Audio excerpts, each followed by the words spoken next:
Welcome to Running in the 70s, where we interview, meet, and get to know athletes of all kind who were running in the 70s. I'm your host, Matthew Kleinowski.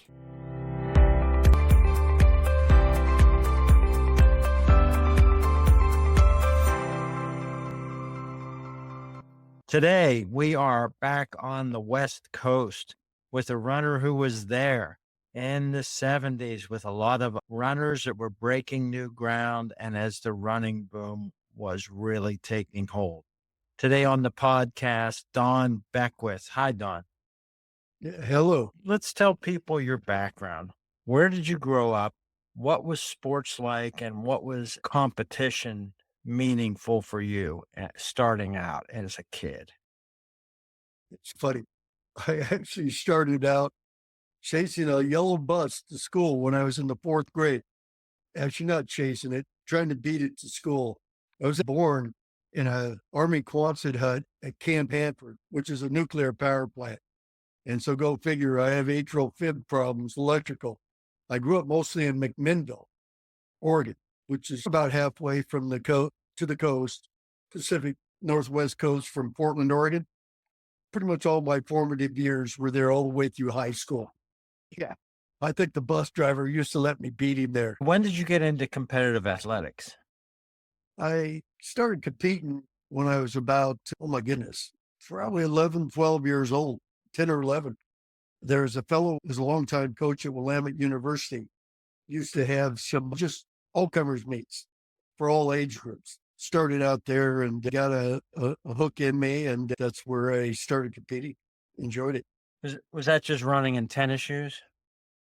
No, we actually had some track spikes back then. It was those plastic hard plates that were on the balls of the foot, really tough on you.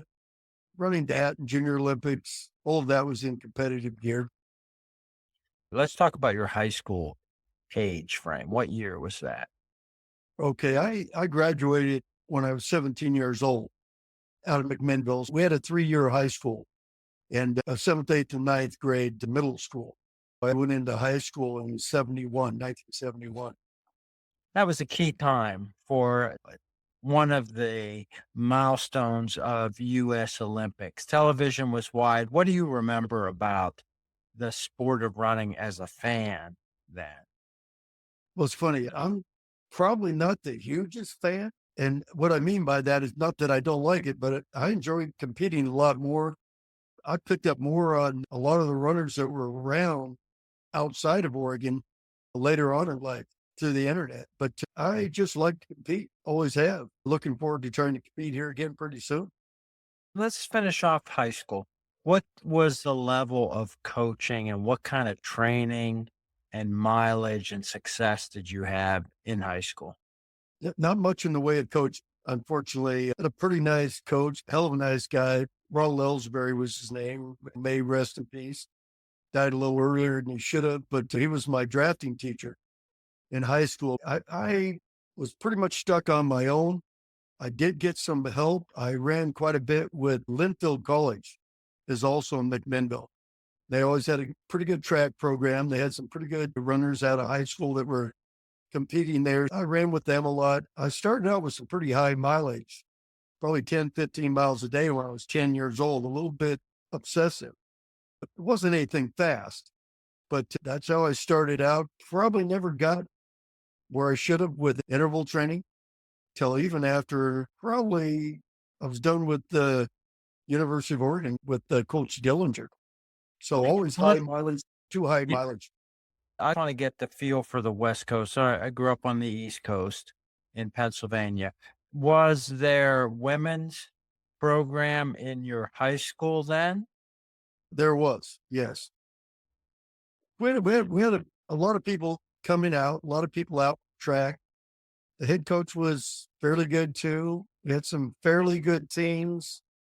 I started out fairly well. I ran a 4:29 mile when I was 15. One of the first miles that I ran at a race in Astoria, Oregon, which is on the coast. It was a dead heat, if you can believe that, in a mile. A lot of fun. That one I remember really well in particular. Yeah. And what about success? Were you winning races? Portland, do they have a city championship? And how does the Oregon State Championship series work? Most of my best competition was in the Portland area. Guys like Greg Gustafson was one of the kids' names. Three brothers, Bob, Dan Fulton, a couple guys that ran fairly good. I did very well in the area, and I had one really good competitor, two of them, one out of St. Helens High School, Gary Barger, who ended up being a sub 4 minute miler and won the Twilight Mile at Oregon one year. He was a year old, out of St. Helens. He was probably my toughest competitor. Another one, David Castle, out of Silverton High School. I won a regional meet. Basically, you tried to qualify for let me see, we used to have a regional meet. So we'd go clear across the state, one time to Ontario, which is Eastern Oregon, where I want to meet there on a pretty tough course. And then after that, it's the state meet, which has always been held at Lane Community College in Eugene. And it started out pretty good. I think the highest I finished up was about seventh one year. And I think most of my problem was a little too high of mileage. And that continued. Yeah, even into Oregon. But that's enough success to get noticed. What was the state of recruiting and scholarships? Did you get contacted by any schools? You were a little bit of a young graduate at age 17. That can make a difference. Most of us are coming out at 18. What kind of student were you and what was your thinking on college? I was a pretty good student, probably a 3.8 GPA, somewhere in that range. School was always pretty easy for me. I got a lot of attention. I had some calls from Oregon. They didn't offer any money. One of the best offers I got was, if you remember, Jim Grella at one time running with the Ryan back in those days. He had the most sub 4 minute miles anybody in the world. He actually sold the class rings, worked for a company that sold the class rings. That's how I first met him. Great guy, fantastic guy.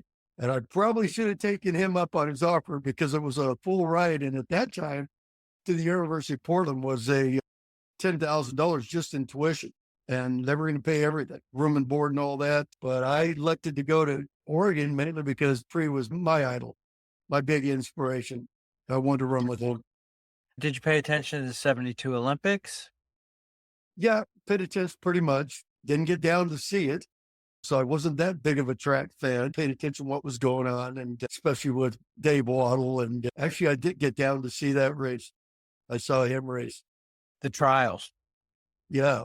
Funny side story. When he was finishing up, Dave Waddle, after he had won that Olympic trials in the 800 meters, he was out jogging and I was out near him and I was taking a run myself. And a guy snatched his hat off his head. And he ran him down. He ran this guy down, got his hat back. So I always thought that was one of the funniest things that I remember of that Olympic trials. Yes. Yeah, that was a nonviolent encounter, was it?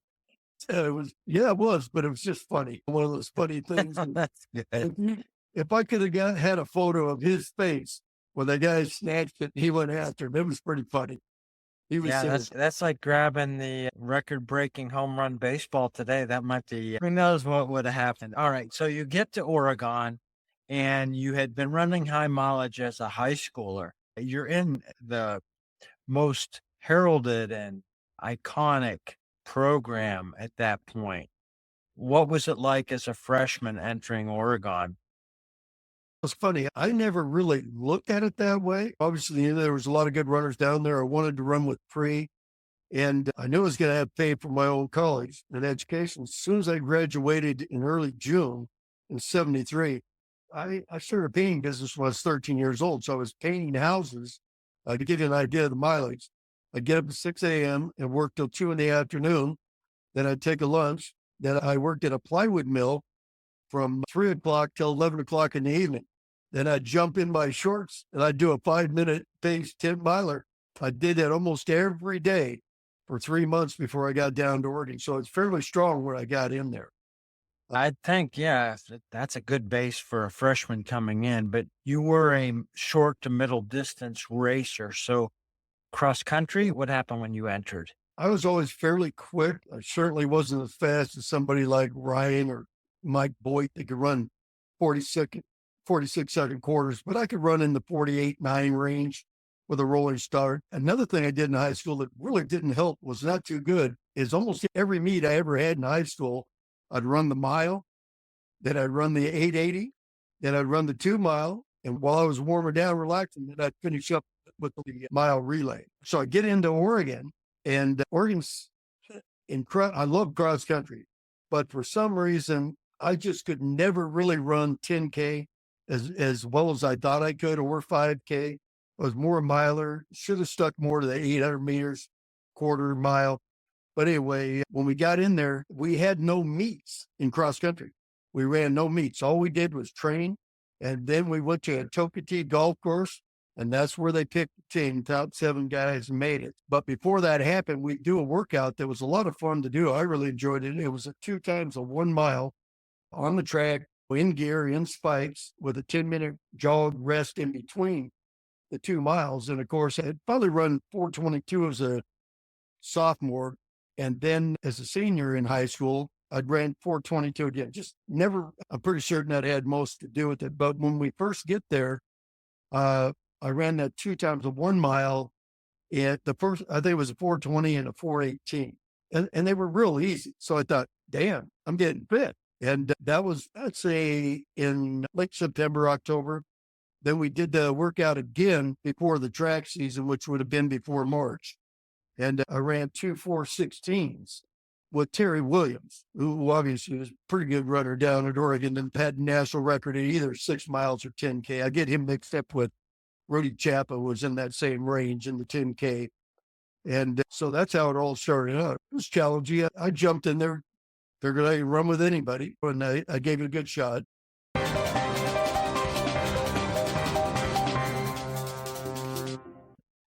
And Well, what was it like as a student athlete? You're paying for your own thing. So were there scholarship athletes housed differently than you? oh, yes, most of the guys were in dorms. I probably ran better than most the distance runners who were on 4-year full rides my first year. So I was a little ticked off when I didn't get offered much. Dillinger offered me a couple terms of tuition. And at that time, it's like $300 a term for tuition, which I'd go out on a weekend and make $500 a night doing tile. So That's it kind funny. of, Yeah, it changes your yeah, perspective of what he thinks he's well, making a yeah. good And offer. I was in a tough discipline. I went down there to go into architecture. There's nothing else much you can do. It was hard to even train. In fact, most of the classes I took in architecture were in landscape architecture, because the regular general architecture courses interfered with the Tuesday. We had Tuesday, Thursday, and then Saturday morning interval training all through the year at Oregon. How competitive were workouts? Were people doing the workouts for the goal? Were people wanting to win each heat, each step? Oh, How was it? yeah, you hit it right on the nail head there. Believe it or not, there was probably 70 guys running with the team, other than the actual team members that were running in the races. And I was Hmm. one of them. I got stuck running the very competitive, like a little ridiculous. And a lot of people whooped themselves up and left everything on the track in workouts. And I was pretty lucky. I always had a good sense of pace, always within a half a second of pace, whether it was racing or running. But the competitive portion of it, yeah, it got a little out of hand, a little crazy. Out of those 70 guys, there were probably 5 of them left at the end of the year. It was that kind of a system where they just turned you up, and the guys that were left competed. All right. What kind of relationships did you have with people like Pre and the other top competitors that were going to be at nationals and cross country, et cetera? Pretty good, pretty close. We all hung out as much as possible. A lot of the guys on the team, like Matt Centrowitz, I would say, I'll try to think of a few of the other guys, but Bill Dillinger really liked the bars. He's a hell of a good pool player. I lost the mustache playing pool with him. He was a little bit of a pool star, but there was a little bit of that. And then my experience with Pre, of course, was he was already graduated. So he wasn't in school, but he was working out with his, for instance, when we ran that 2 times a 1 mile in the spring, by my year of 1974, my first year of track, he ran just incredible. I think he ran a 4:02 and a 3:58, 3:59 were his 2 miles on that. But he was getting there. He was getting pretty fit. he was just a hell of a nice guy. He was a small town, obviously, in Coos Bay, like me, and a lot of jealousies on the team. A lot of guys didn't care for him, but he's actually one of the nicest guys you'd ever meet. Give you the time of day, encourage you, talk with you all the time. I used to run up with him as soon as we were done with track workouts, and we'd run up to the old mat court where we had our locker room and training room and where all the trainers were fixing everybody up and soaking you and icing you and all. It's just something I'll never forget. This guy, I'm pretty hyper and I don't waste a lot of time, but this guy was beyond. We'd run up there as soon as this workout's over and my ankles are dying. That track was so hard. I'd have to go stick him in 2 buckets of ice for the Achilles and the shin splits when we got on the track. And so I followed him up there. We'd run up there and he was right at it. Whole bunch of push-ups, whole bunch of pull-ups, whole bunch of sit-ups right after that workout where he did the 2 times a mile. And Were you doing those with him or sitting with your feet in ice?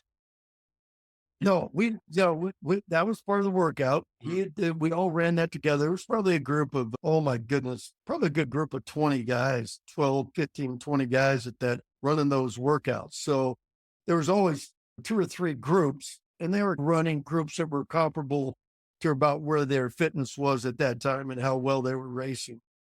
And he was just something else to see. Just a hell of a nice guy. For your team, what about goal setting? What kind of coaching? What was Dellinger like discussing with you guys at the early in the season or Well, before season? he'd give us the workouts. They were written down. And after that, I never had a lot of close interaction with him other than getting to the workouts, doing what we're supposed to do. But there were a lot of guys that were high over mileage, crazy stuff. Okay. And a lot of the guys, especially the milers and the 800-meter runners, those got types.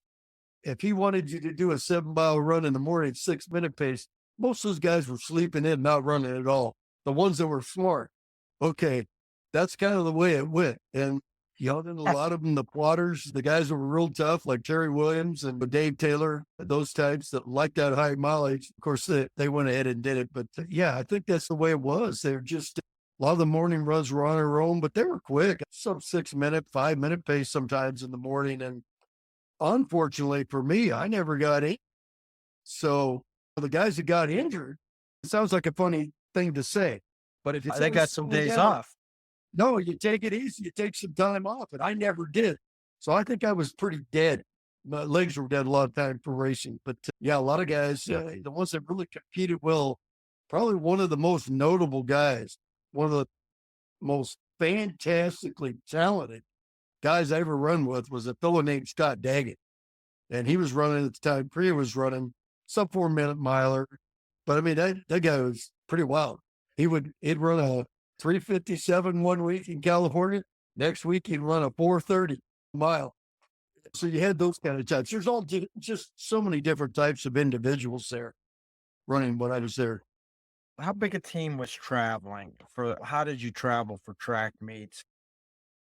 Almost all the track and cross country, we traveled in a bus, in a pretty good sized bus. Another side note on Dillinger, I think I went 4 years. I went up to Eastern Washington on the bus with the teams, both track and in cross country a couple times. And that guy, I tell you, he could tell jokes. I never heard him tell one joke twice ever in my entire life. He just phenomenal. One of those kind of guys. So he was pretty entertaining fellow. Yeah. Yeah. Yeah. How did school go for you, and what did you do in the summer? Say, like after your freshman year, how'd your freshman year go academically, and what about that painting business and training? How did you manage all that? Yeah. I'd actually got pretty lucky, and I had met a builder that was a pretty top end builder. He picked up 108 units right close to downtown Eugene, and there's about 6 houses also that were on the block. So I got a contract with him, and I actually made good enough money that I ended up going to Europe in the summer. So I'm still 18. I raced all over Europe, had a lot of fun, ended up running a 3:42.7 per meters when I was still 18, right about the 1st of August in Zurich. So that was a fantastic time. I had a partner that helped me with that Ed Spinney was his name, a lawyer. And there's a fellow out of Duke that came out here to train. And to give you an example of some of these guys, he was training with Athletics West. Well, long story short, I don't think that fellow could run 13:45 for 5,000.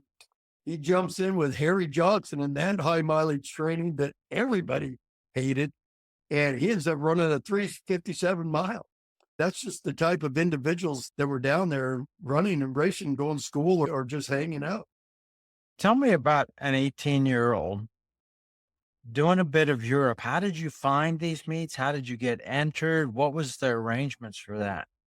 I a little off the cuff, but I had, if I remember right, Westinghagen. For some reason, I'd been introduced to him and he gave me some help there. And of course, then I met Mike Boit. And Mike Boit, he was the king of this European meets.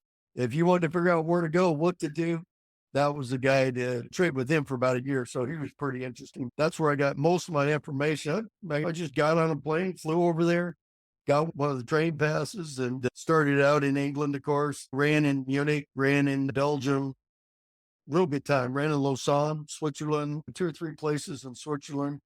And then it was one of those years where those poor Kenyans, when they were boycotting, and I'd always wanted to run in Crystal Palace. So I'm in Lausanne and I get notice from the meet director that I'm okay. They're going to let me run there because they're all boycotting. A whole bunch of Kenyans aren't showing up.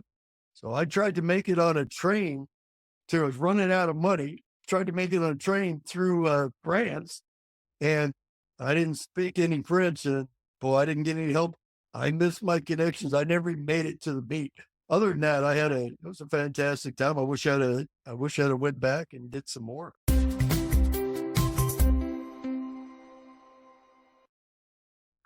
342 and the 1500. What were your personal expectations or goals when heading back to Oregon? At that time, I thought I'm doing well. I'm under 4 minutes. I only ran 2 1-mile races at Oregon. I had my freshman year, I had to run steeple all year. Ran a pretty good steeple. I think it was in the old like 8:53 range. It was one of the best steeplers for freshmen in the nation. But it was so loaded down there that I never got to run in a race. I was the 6th steepler on the team at that speed. They took all 5 guys, went to the Pac-8s. All 5 of them scored, and a kid from UCLA got second. So it kind of gives you an idea where it was at. Then I finally, when everybody's gone at NCAA's, they had that reconstruction meet, and I ran well. Before that, I ran a meet against a fellow. I wish I knew who the guy was. I don't remember.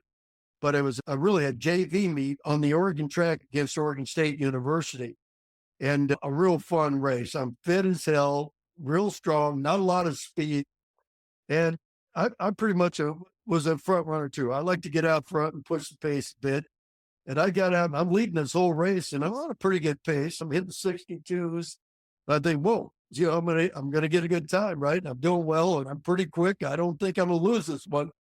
And this kid from Oregon State passed me with about 450 yards, like I was standing still. Shocked the hell out of me. I've never had that happen, ever. But my first reaction was just relax. Just take it easy. You're on a good pace. You're going to get a good time. So I stuck with it as much as I could. I just kept grinding it out. He kept coming back and back to me. I get within about 200 yards at the 200-meter mark. He's really coming back. And then I'm thinking, I might be able to catch him. Well, I got lucky. I nipped him at the tape and I ran a 4:08. But that was the first mile. Then the second one in the reconstruction meet, I don't remember a lot of the details of it, but I ended up getting 5th, ran a 4:04 mile. And so I knew I was on the way to being able to run pretty good. I thought if I can get the speed work in, do what I need to do, I was hoping I could get down. Actually, when I ran that 3:42 to show you about how strong I was, the guy in front of me, I'm listening to the times. He went through in 53, 54. I go through in 55 and I'm feeling good. I'm feeling fine, but I'm thinking, this is a little crazy, right? I ended up going through, I think 3/4 miles, probably in about 256. So I'm on rail for in that low 333 range, 35. But I hit the wall with about 100 yards to go and I bit it big time. Yeah. Just not Yeah. never enough speed work, you know. Let me just go back to Mike Boyd. What was it like? You trained with him over the course of a year. What was he like handling workouts? Well, that was a fantastic guy. This is a guy that never ran more than about 35, 40 miles a week, but his intervals were so intense. And we'd run hills together. I could actually beat him on hills up into Hendricks Park where pre-diet. Anyway, he was tough, but we'd do two workouts that he always did. And it was a 4 or 6 to 4 times, pretty sure it was four, it's either 4 or 6, damn, I'm forgetting now, but 4 or 6 times a 200 meter. And he tried to do them at 26 seconds with a 30-second rest. Then he knew when he was pretty close to that, he was getting where he could be running those low 350 ranges. We did the same thing with the 400 meters. It was, he was always trying to hit 56 seconds with a 60-second rest. And I never could do it. I never did, wasn't able to do it, but running behind this guy was phenomenal. We're talking about a guy that can really run probably 45, 46 seconds for a quarter mile. His whole body looked like, his upper body looked like it almost detached when he started moving his arms and lifting his leg. There's something else to run with him. Besides free, he was one of the nicest guys you'd ever meet. Spent all of his time on a run, talking with you, talking about tactics, talking about things. He paid me a really nice compliment one time. He said, Don, you have the best strength speed combination of any runner I've ever ran with. He said, you ought to be able to run around 326. That's what he thought I could do. Of course, I never came close to that, but just an interesting guy. And I used to take him to the airport. And that was at the time Nike was giving him the spikes, I think, were around $120. A little spendy, but he had bags that were like 5, 6 feet tall, this big around. Yeah. And I used to take him out he used to grab he'd have 2 or 3 bags like that he took home to give away to kids. Hell of a nice guy. He was finishing a PhD at Oregon. He spent a lot of time in school. He had a master's, I think, out of Stanford. Then he came up here to train. Yeah. Just pre-name comes up, and of course, the tragic end to his life out there. Do you remember event and the news spreading and its impact on the team? Yeah, it was pretty devastating. I remember it real well when I woke up the next morning and found out that he'd wrecked up there and that he died. Yeah, they had a beautiful memorial. It just affected a lot of people. I had a decent relationship. I had met his parents. I knew his parents. One time, his Morrisville high school coach, I tried corresponding with him to get workouts when I was 15, 16 years old. Hmm. So, I had a pretty good close relationship in there, but no, it was just devastating, just real, real shocking. There's a few people that make a big deal about his drinking and that it was drinking related, but I don't really think so. I had actually ran into a guy that lived 2 houses down from where the accident occurred. Him and his father came onto the scene when he was there, when he was flipped over on his car. Police had just showed up and they actually wanted to lift the car off of him. And the police officer told him no, waiting for security. So it's kind of a shame because I don't think he had real severe injuries. It just pretty much Wow. smothered him. Yeah. Wow. Maybe this is a personal question. At your age, what was your experience with death and that kind of personal impact of that? Any memories of that? I think I was like the typical kid.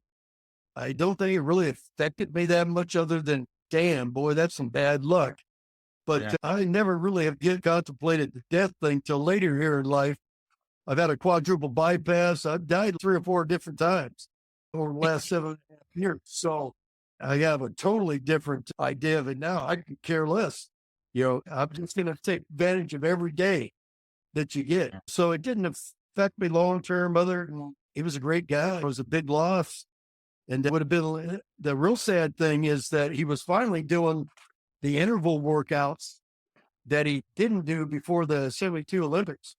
And he was getting fit. He was looking to really tie a couple ones on, just a hell of a guy. Lived for every moment. We took a trip, but one of the most meaningful times with me was he had a van They had a caterer in the van. And when he was putting on the meats for the Europeans that came in over in Madras, Oregon, with Eastern Oregon, I took that trip with him. That was a hell of a lot of fun. It was, I guess the number one thing I'd say about Pre is he was always on the go. Never lost a minute. He was always up to something, always wanted to do something. And he was just a big people person, going after the AAU officials and the TAC officials, all those officials during those time periods. And yeah, it's so ironic that you get guys like Lossie Viren, okay, in some of those countries, and how well they're taken care of. And Pre's living in a trailer home in Springfield, Oregon, on food stamps. He's one of the best runners in the world. So that's kind of how it all started out. And I cut that whole thing because Bowerman, of course, I ran under Bowerman also. Bowerman was he was just more of a teacher, a lot more personal. I've had tons and tons of conversations with him, especially about form, about tactics, about resting, all of those things. It was a pretty good mix down there at Oregon. And then I actually ran a bit with the Athletics West with Harry Johnson, Craig Burgeon, guys like that. They had three of the top steeplechasers at that time: George Malley, Doug Brown, forgetting the third here. Ron Addison. Ron Addison. Yeah, Oh, Ron there, yeah. Addison was the other one. George Malley I would put him probably in the talent range of somebody like that Scott Daggett. Unbelievably talented guy. Just didn't quite get there on the racing and probably too much mileage. Yeah. Let's talk about the other stuff of that time. A lot of people, and I want to hear about your relationship to Athletics West, exactly what form that took. But by 72, we've got performance enhancing drugs affecting the marathon in a couple years. And what was going on there? What were you aware of? And what was the talk about drugs? I got along real well, probably with most of the throwers and the sprinters than I did even distance runners.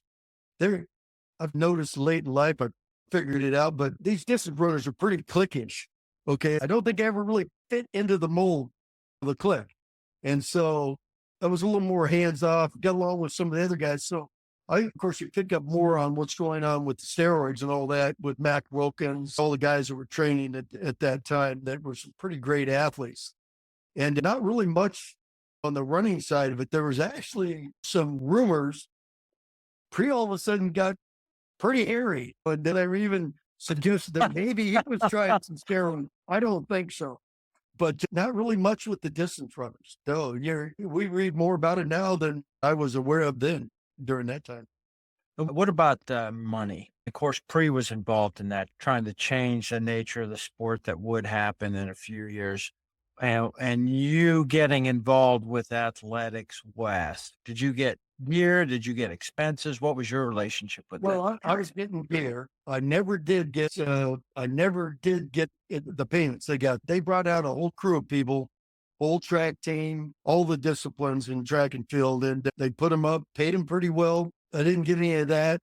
In fact, I was a little ticked off. I was running really well. I asked Harry if I could go with him, and he wouldn't take me. So that's why I ended up paying for myself to go there. It was always real tough. Listen, Nike has always been, I'm not a big Nike fan. Okay. Never have been. And I've always thought they really took advantage of athletes. And I think of where Pre was at this time.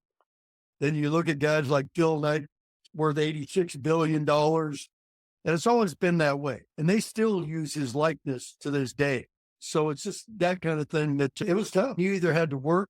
I was doing too much. I was working in a pretty good discipline in school, very tough and trying to train. And I don't think any of it went as well as it should have. Looking back, if I had to do it over, I'd have taken out loans. But I was just one of those types and I didn't want any loans. And it was a mistake. It's interesting to see how your perspective changes on it, and managing to have no injuries is pretty amazing through that period. How did your pursuit of architecture go for? Oh, very good. It's actually a 5-year program. Oh, okay. In architecture in Oregon. And it was a tough discipline in that, for instance, you go to, let's say a regular course, you get 3 credits. in most colleges, and it'd be for 3 hours, 3 separate hours during the week. In architecture, you got 5 credits, but you did 4 hours, 3 days a week. That's how many hours you had to put in. And then you get to Friday or Saturday, they'd hit you with, they'd want 300 drawings, 300 sketches.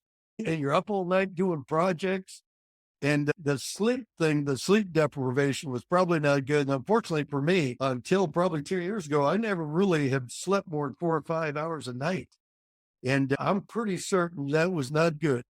And even to this day, I can finally sleep 8 hours. It's pretty strange. But all right, man, you don't get sleep at this age. And especially now, I was on a treadmill trying to run 5 minute pace for about 30 seconds. How insane is that?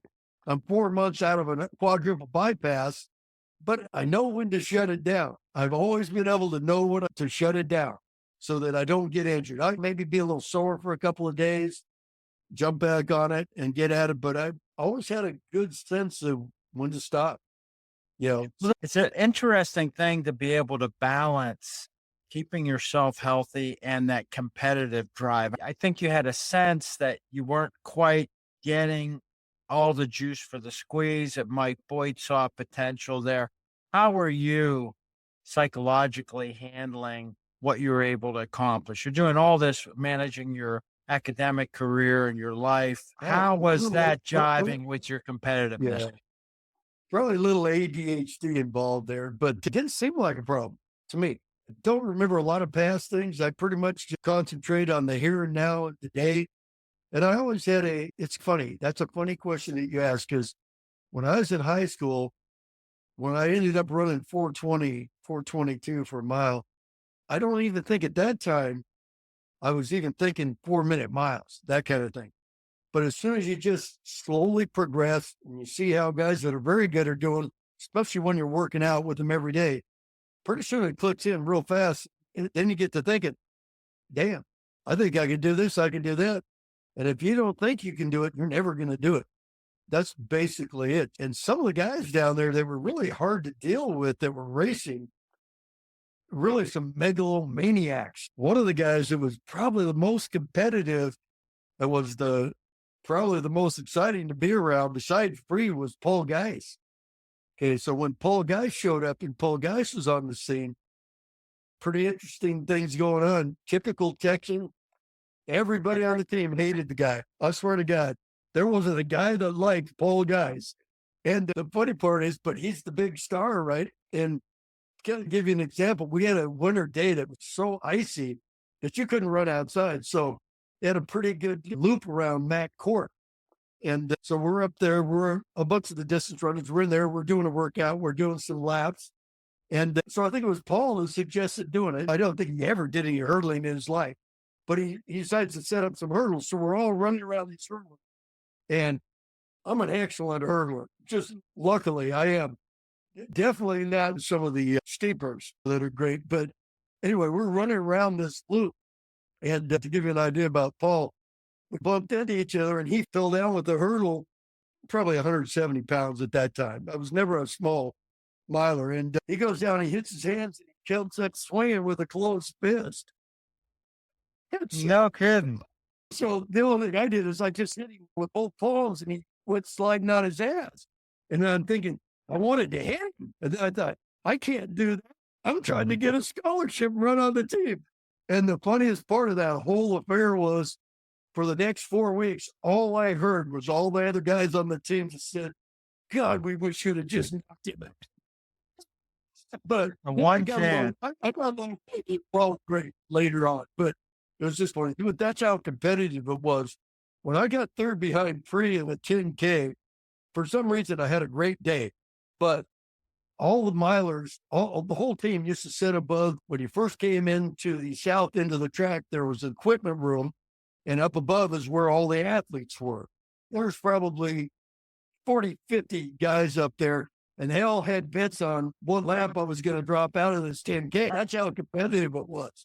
You know, it was a dog eat dog world, man. It was some tough competition, but it never bothered me. I always figured I could get in there, and then when I got into the workouts and relaxed, it was pretty easy for me. And after that, I'm done. I'm gone. really didn't socialize as much as I'd like to with a lot of these guys. And these are great stories to hear, Don. Thanks for going. All these memories are great. I think a lot of people are going to enjoy those. What happened with you then at the end of your 5 years at Oregon? Pretty much there, I kept trying to run. I ended up moving up to Portland, 1980, I believe it was. Still trying to run hard, working. It was just tough.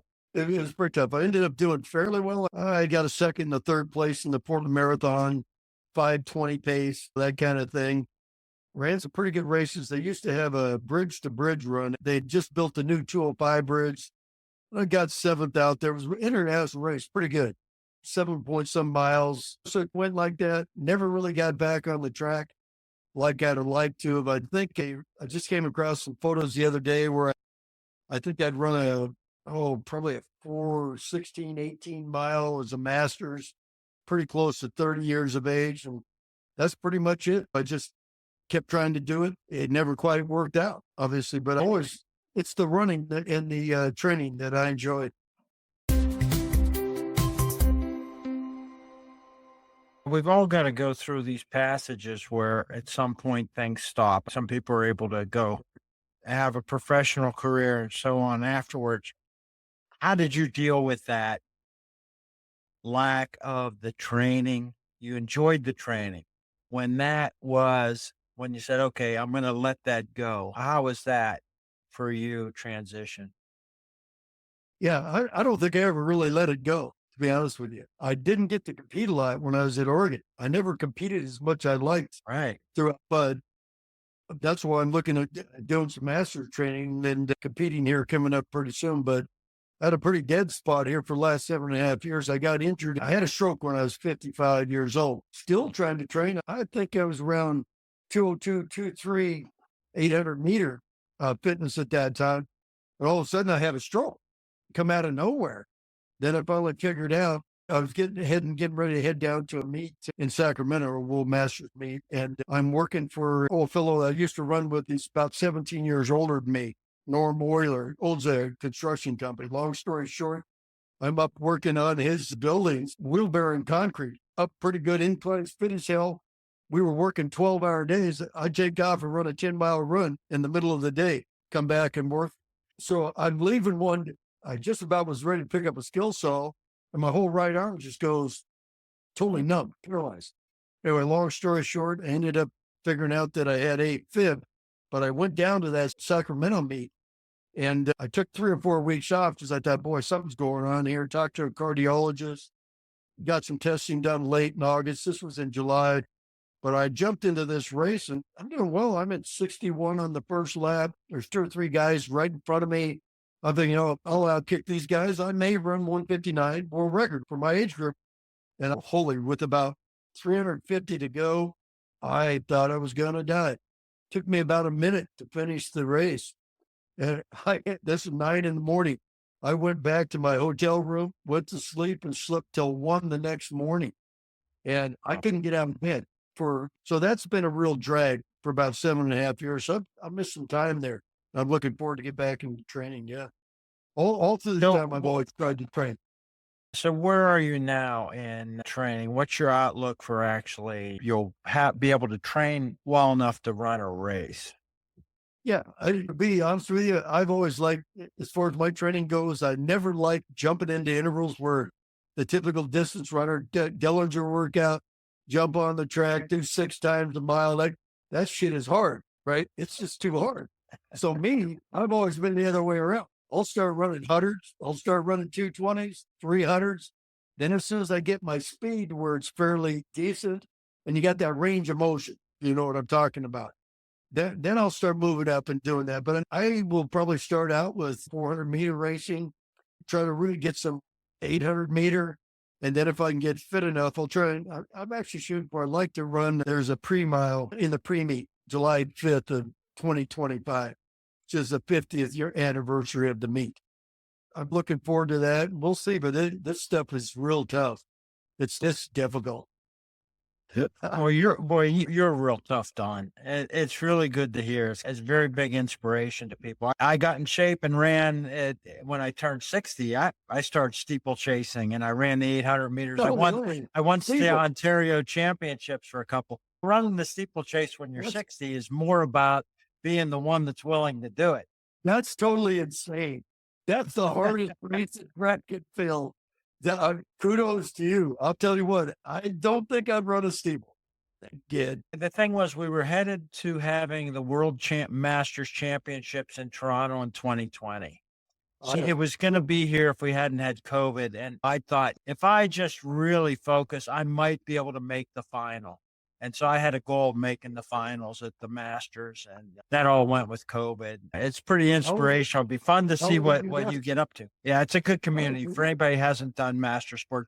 There's one guy I talked to early on in this series who was a Pennsylvania state champion and All American small college Edinburgh, who's now a powerlifting Oh, what? state champion. Yeah, Jeff Foster Oh, wait.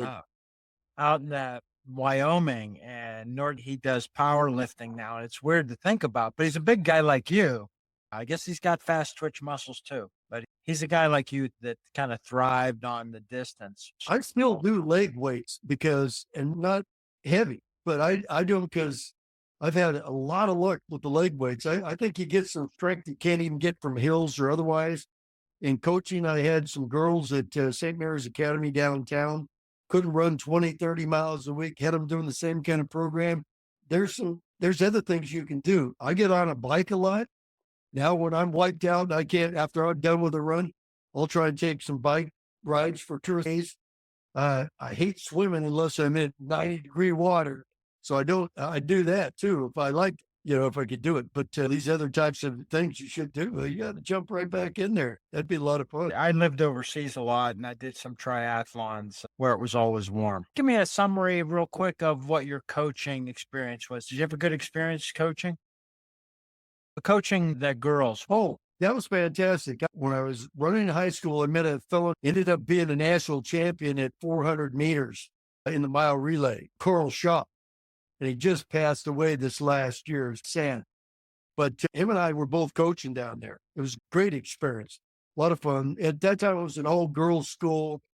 I'm not sure how I even came across it. It was funny as all hell, but great experience, a lot of fun.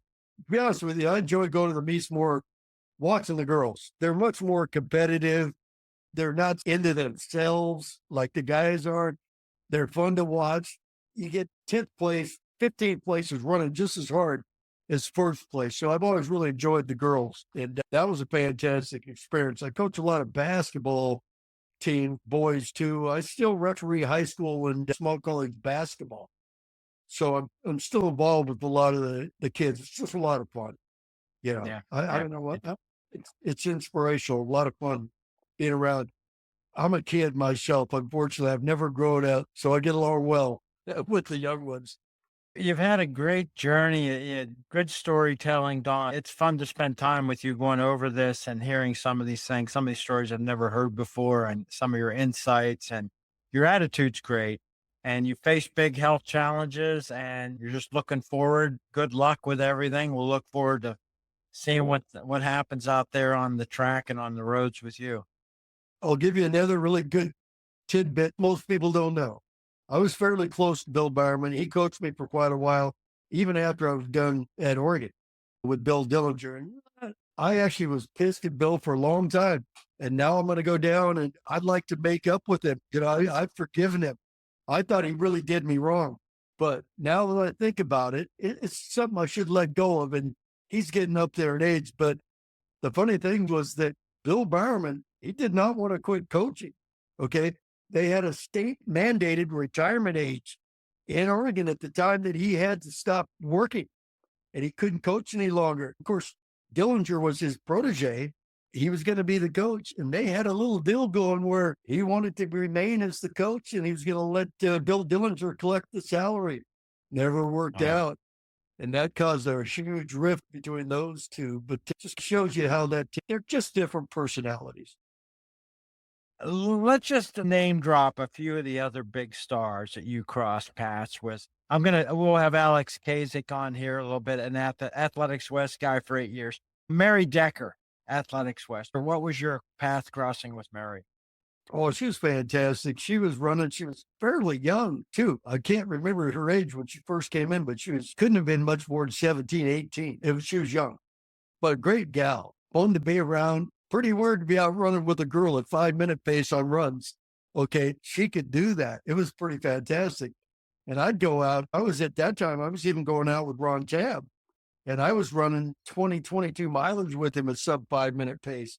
He's a phenomenal athlete, but I got to know him fairly well. I actually rebuilt his garage for him, a garage and a deck and a fence. When that was about the time they were breaking up, but both great individuals. But she just moved on and runs with a great gal now. She's fantastic. They're both fantastic athletes, both fantastic people to be around. Ron really had great success, and his relationship with Meb Oh yeah, Husky exactly. is Oh, he's a hell spectacular, of a and the coach. success they've had. He's still at it. He's still coaching young kids, did a college kids, and on the side sitting there up in Fort Myers in Florida. But he's having a good time. He's a character. He's a character. But he loved Barley Bought Bar. He loved him so much. Yeah, a couple of these people, I think it was Lorraine Moeller was talking about a race one day, and a little community race, and she's there, and yeah, world-class Olympic medalist, and she said, Oh yeah. "I was going to win the turkey trot and win a turkey for dinner, and I finished 3rd in the race because there were so many people there." Some of the races before there was prize money. You have experience with that? Oh my God. When I got into racing, I'm telling you, it was 75 cents to get into a race. And it was all no prize money, but it was all prizes, stuff like that. The ribbons and the medals and the turkey I lost to Alex. I got second to him in a race in Junction City, just a little north of there, north of Eugene. And I always give him a hard time about that. But yeah, there not much in the way of prizes. And now there's money, lots of money. It's good to see. I had wished it bothers me that people like Nike, Phil Knight, those bigger companies, Adidas, haven't really done a lot for track and field like I think they could. I don't think we've ever really been, I would say the marketing's not there and making things go to where it's more interesting for people. They made some kind of inroads, but unless you're a top athlete, you're not going to get any money. You're not going to get any help. You're not even going to be able to train. We really regressed. I don't think it's really gone anywhere where all these companies are they're making billions. So that's the only gripe I got about it all. But I think that's just something you got to deal with. If you want to run, you got to deal with it. Yep. Yeah. And if at Oregon, I can tell you, probably most of the runners that were very good, I can tell you without a doubt, were from very high income families.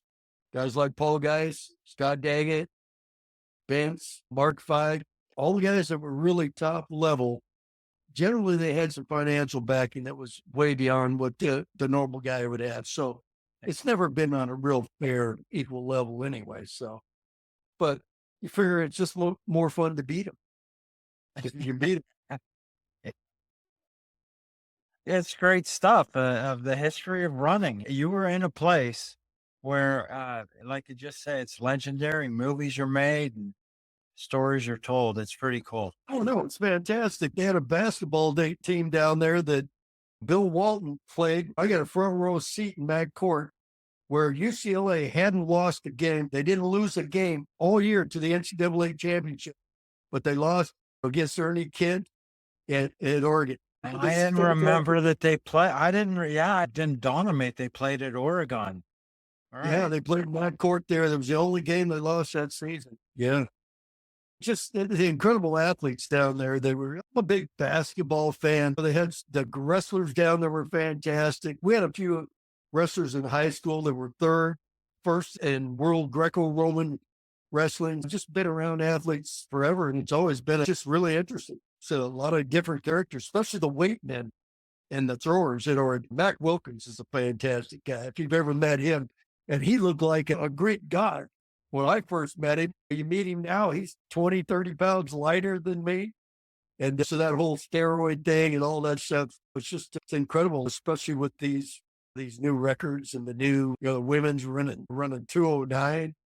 It's a crazy new world, but I think it's better to stay away from the drugs. I got a new heart. I got about 72 inches of new coronary artery. So I'm lucky I'm alive. And I'm going to tell you what, you can really feel the difference. It's I don't know how to explain it. I had really tiny, genetically small coronary arteries in my heart. So it's amazing. I was actually able to run it all. It's pretty fascinating. And these two gals, a gal from Toronto, held my heart in their hands for 5.5 hours without a heart lung machine. And I'm telling you, mystic world, you got to go, holy, how do I said, listen, her name's Donna. It was my mother's name. I said, Donna, when you sat around the table, when you were a kid, 8, 9 years old, playing Scrabble with your parents, did you ever imagine yourself, your hand, fixing them? I mean, she told the whole story. Because I told her, as soon as I come to, I said, I don't want to hear any medical terms, Donna. I just want to know what you saw, what you felt when you held my heart in your hand. And she told me. It was fantastic. Wow. So Wow. it's been a wild ride. Yeah. Yeah. I didn't get to know you before, but now Don Beckwith 2.0 sounds like you're doing great and heading Well, toward. I'll get out to your way. We'll meet up someday. I've got to go back and thank these girls. It's pretty fascinating. So I'll go back to Cleveland here, probably in the wintertime. I'll look you up. Appreciate Okay. it very much. Thanks for all your time, Don. Appreciate it. Hey, I hope you enjoyed another episode. Do you have someone you'd like to hear interviewed on the podcast? You can leave a comment on the YouTube channel or on the website, running70s.com. That's running70s.com. Let me know what you think of the episodes and anyone, including yourself, you'd like to hear interviewed. I hope you enjoyed another episode of Running in the 70s. Voices, stories, and memories of athletes who were running in the 70s. Until next time, wherever you are, keep looking forward and don't forget to look back.